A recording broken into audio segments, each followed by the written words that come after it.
सिंहासन बत्तीसी चौथी पुतली। प्रभा की कहानी। राजा भोज। तुम कहते हो तुम न्यायप्रिय हो, पर क्या तुम वह न्याय कर सकते हो जहां दो सच्चाइयां एक दूसरे से टकरा जाए, जहां धर्म और बुद्धि दोनों की परीक्षा हो? क्या तुम भी देख सकते हो उस मौन को जिसमें न्याय छुपा हो? कहानी शुरू होती है। उस दिन राजा विक्रमादित्य के दरबार में एक अजीब सी खामोशी छाई थी। दरबारियों की आंखें सामने खड़े तीन अजीब पात्रों पर टिकी थीं। एक वृद्ध ब्राह्मण, एक रंग बिरंगे कपड़े पहने आत्मविश्वास से भरा जादूगर, और उनके साथ एक बंदर जो बिल्कुल इंसानों की तरह हाथ जोड़कर बैठा था। मंत्रियों की भौहें तनी हुई थीं, लेकिन विक्रमादित्य ने शांत भाव से कहा, बताइए, क्या न्याय का प्रश्न है? सबसे पहले ब्राह्मण आगे बढ़ा और भर्राई आवाज में बोला, राजन, ये बंदर मेरे पुत्र जैसा है।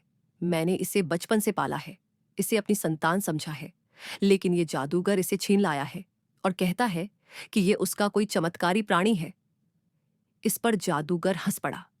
वह तिरस्कारपूर्ण लहजे में बोला, राजा साहब, ये कोई साधारण बंदर नहीं है। ये पूर्व जन्म में मनुष्य था।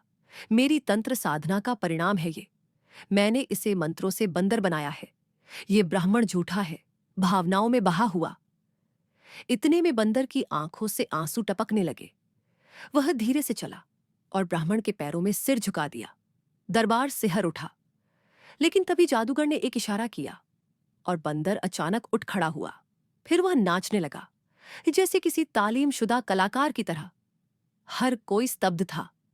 क्या यह सच में चमत्कार था?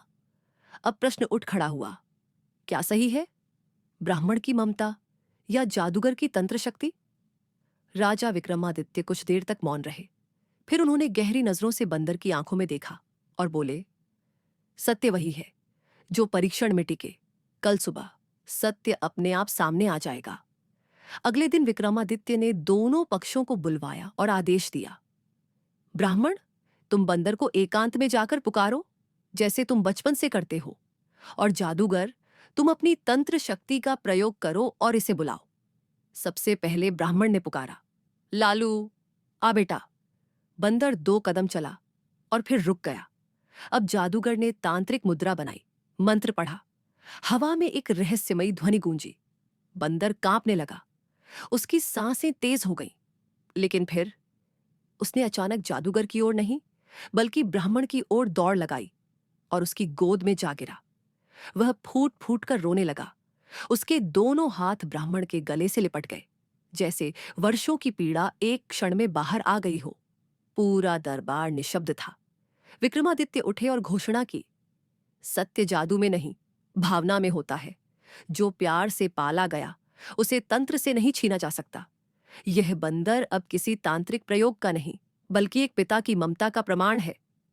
सिंहासन की एक पुतली प्रभा बोली, राजा भोज, क्या तुम भी ऐसा न्याय कर सकते हो जहां तर्क और तंत्र हावी हो, पर तुम्हें मौन में छुपे सच को पहचानना पड़े? जहां शोर सच लगे, लेकिन असली न्याय कहीं और छुपा हो? अगर नहीं, तो इस सिंहासन से अभी दूर रहो, क्योंकि यह सिंहासन केवल उस राजा के लिए है जो भावनाओं को पढ़ सकता है और न्याय को केवल शब्दों नहीं, आत्मा से समझता है। अगली बार सुनिए 5वीं पुतली भानु की कहानी, जहां एक अंधे फकीर ने देखी वो सच्चाई जो आंखों वाले भी न देख सके।